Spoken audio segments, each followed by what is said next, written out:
Oh, ça va regeler.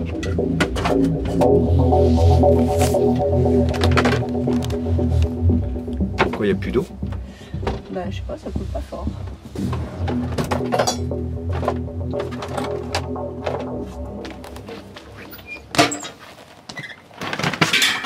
Ça fait du Tchou, je ferme vite pour la fumée. En 2008, donc je précise bien après des soins dentaires qui m'ont perturbé beaucoup, que je comprenais pas ce que j'avais. J'ai eu besoin de beaucoup me servir de mon téléphone portable parce qu'on était en panne de téléphone fixe et pour le travail, et j'étais dans un endroit en hauteur où ça captait pas forcément bien, donc on sait que les portables ils tirent davantage, et c'est au moment aussi où l'antenne WiMax s'est installée pas loin de chez moi, enfin une grosse antenne apparemment qui porte à 50 km apparemment. Voilà.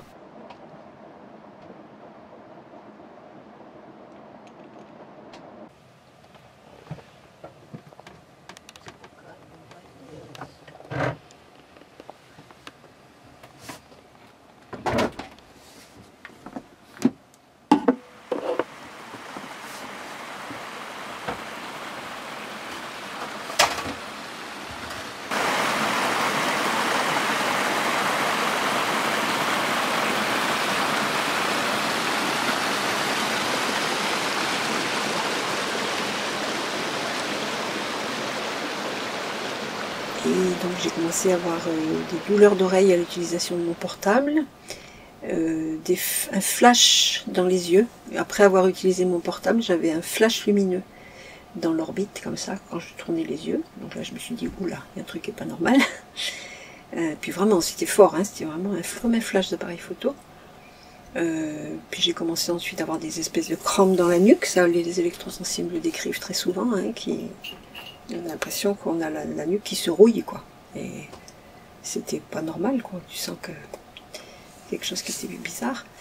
Et puis bah, petit à petit, impossibilité de supporter les appareils électriques. Enfin, d'abord les portables des autres, et puis après de plus aller dans des lieux publics. Enfin, ça s'est fait crescendo. J'ai eu un problème aussi avec la Wi-Fi, là où je travaillais. Il y avait un voisin qui avait la Wi-Fi, tout simplement. Donc j'ai eu des grosses migraines qui survenaient brutalement pendant que je travaillais. Donc c'était assez étrange, quoi. Puis, en général, une migraine, elle vient le matin, tu vois, mais c'était vraiment pendant mon travail, et ça survenait, ça montait, enfin c'était assez... Ouais. Du bois qui mouillait. Je suis obligée de le faire sécher.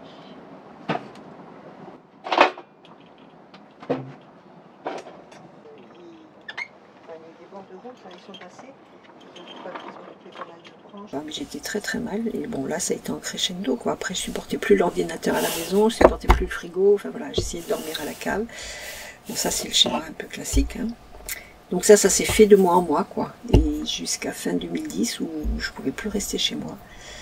Et même dehors, alors parce que ce que je faisais, c'est que ce que j'ai fait, c'est qu'à ce moment-là, j'ai demandé à... Enfin, j'allais d'abord dormir dans ma voiture, dans la forêt.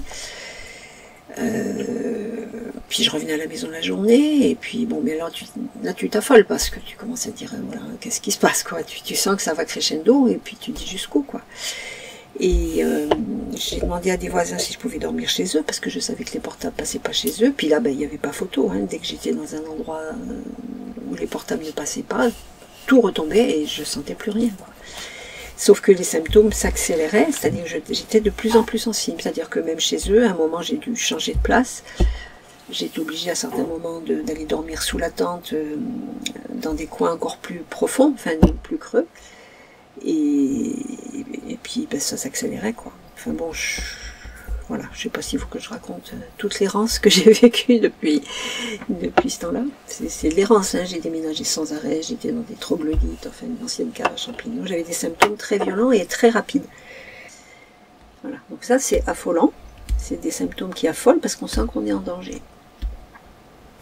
Voilà, donc j'ai dû fuir comme ça régulièrement depuis 2011. À ce moment-là, j'étais bien que dans la pierre. Donc j'avais remarqué qu'il me fallait absolument vivre dans la pierre. Et donc le fourgon, ben, j'ai pas voulu continuer à investir dans un véhicule. Enfin voilà, après c'est de l'investissement aussi, quoi. C'était pas. Ah, ben, donc une cabane de berger, insalubre, à 1000 mètres d'altitude, à une demi-heure à pied de la route, par une piste très pentue. Il y a eu 1,10 m de neige qui sont tombés. Donc voilà, il a fallu refaire une cheminée, le toit était percé, enfin c'était vraiment insalubre et c'était une maison à rats, quoi. Voilà, et par contre des gens très gentils hein, qui m'ont vraiment soutenu. Mais il a fallu que je change jusqu'à il y a peu de temps, il a fallu que je change presque tous les ans. Enfin, chaque printemps, je sentais une augmentation. Voilà. Je me suis retrouvée sous une tente aussi, dans un coin très froid, très pentu, où il fallait descendre un petit chemin tout boueux, porter tout dans le sac à dos, la bouteille de gaz. Enfin, c'était dur et difficile, quoi. Il faut les faire réchauffer, les galettes. Pas forcément.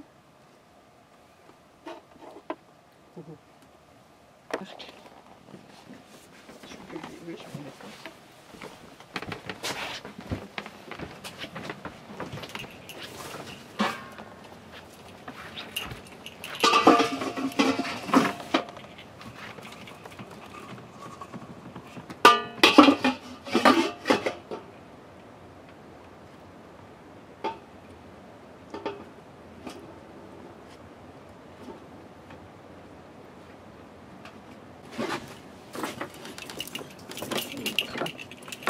Et ça pillard au-dessus, c'est pas génial quand même.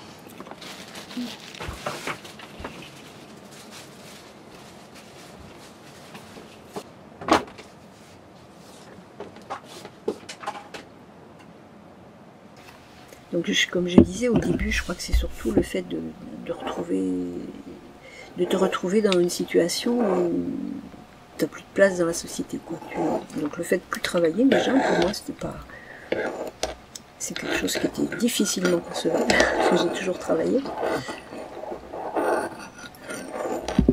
Donc oui, d'avoir une place, je pense que on se réalise dans le travail. Et toi, bon, il y en a, c'est dans le rôle de mère de famille, enfin chacun, voilà. Mais moi, j'avais besoin de travailler, quoi. Et puis de plus avoir de place nulle part, quoi. Donc parce que tu es tout seul dans la forêt et que tu es là et donc au début j'avais des gros coups de déprime, je partais en chialant dans la forêt parce que je me disais mais qu'est-ce que je fous là, quoi. Surtout qu'on n'était pas, j'avais peu de contacts, je savais pas, on n'était pas encore nombreux, ça se savait pas trop, c'était en 2011. Maintenant on est beaucoup plus nombreux, en Ariège on est un certain nombre, donc on se sent moins seul dans cette situation, mais à ce moment-là c'était voilà. Puis alors on connaissait pas, on comprenait pas cette maladie, on savait pas trop comment l'aborder. Les médecins, ils vous regardaient avec des grands yeux, on nous envoyait chez les psys, enfin voilà. Donc il a fallu des années avant de commencer à comprendre qu'est-ce qui se passait, que c'était vraiment un problème du système nerveux, d'attaque du système nerveux, quoi. Voilà, donc il y a vraiment cet état-là de se sentir d'un seul coup plus sa place dans ce monde et l'envie de se flinguer, quoi. Hein. Moi, ça a été clair. Hein. On est plusieurs à décrire ces moments de période d'envie de suicide que moi, j'ai jamais eu dans ma vie. J'ai jamais connu ça. Ça m'a jamais effleuré. Et c'est vraiment une réaction d'une chute brutale du système immunitaire. Quoi. Ça, maintenant, on le sait, quoi, comment. Donc là, ben, je suis pas très loin de chez moi, donc c'est bien. C'est nouveau, mais là j'appréhende parce que j'ai l'impression que, je sais pas si ça va continuer. Donc ce qui veut dire que j'ai quand même le téléphone pas loin, la machine à laver, des voisins aussi pas loin, ça c'est précieux quand même. Les affaires aussi, où je peux aller chez moi, enfin voilà. Donc mes conditions de vie, ben voilà, donc pas d'électricité, ça voilà.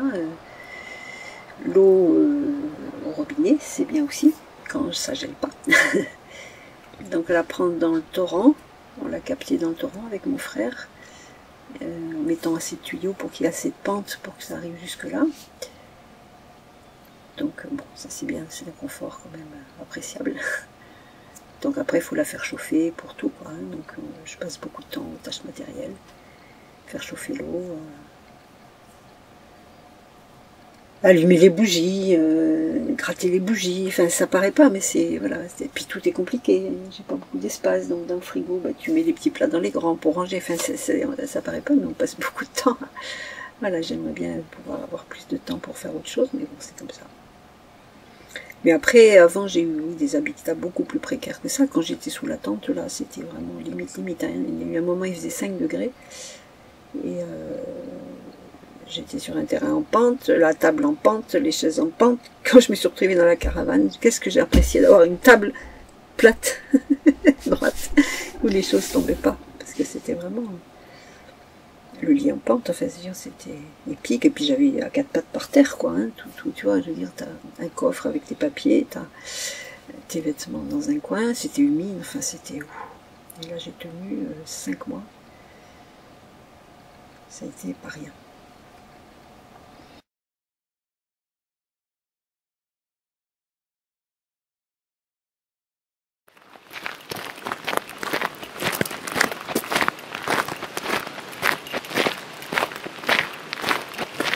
Bah oui, ici, il y a plein de gens qui me prennent pour une barjo.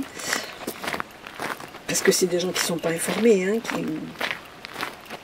qui n'ont pas l'occasion de s'informer, qui veulent pas croire parce que ça leur fait peur peut-être, ou parce qu'il vaut mieux, c'est plus pratique de penser que c'est un truc barjo plutôt que de remettre en cause vraiment quelque chose de, voilà, une technologie qui est pratique pour tout le monde, quoi.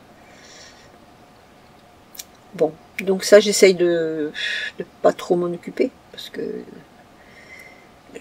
ce que je sais, c'est que les quelques personnes à qui j'ai pu prendre le temps d'expliquer ça m'ont toutes cru. C'est-à-dire que quand on prend le temps d'expliquer, d'informer, de témoigner et de sensibiliser, ben effectivement, là les gens comprennent. Au bout d'un moment, ils se rendent bien compte que c'est pas un choix et que c'est vraiment une pathologie, quoi. Mais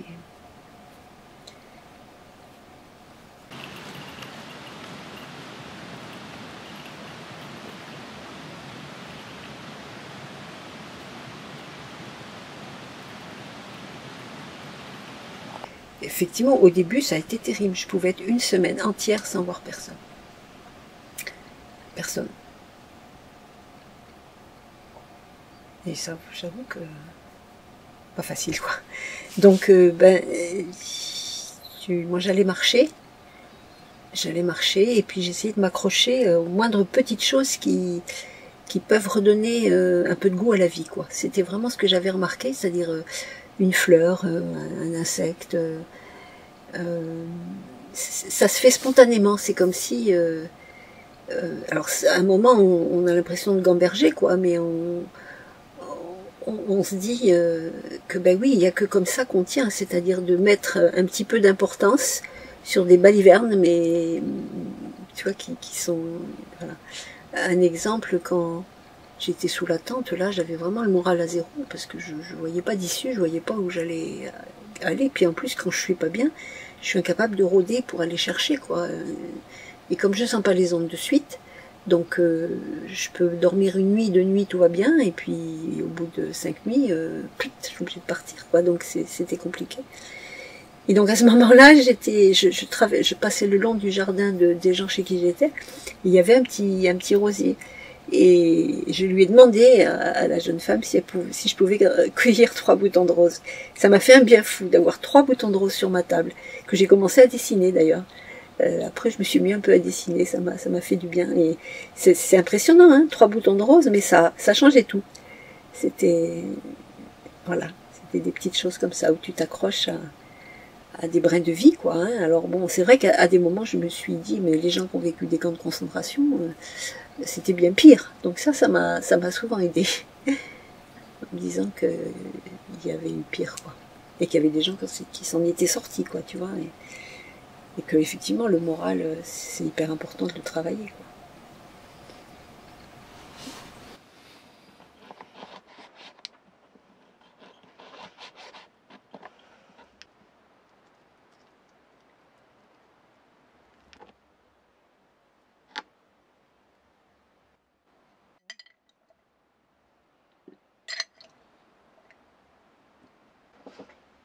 J'ai sorti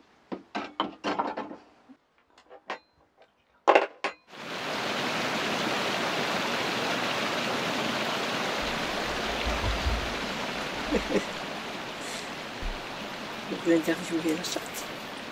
Elle a plein de choses à raconter, monsieur. Elle a plein de souvenirs, elle aussi. Elle a tout vécu. Ah oui. Et 1,10 m de neige. Elle a connu.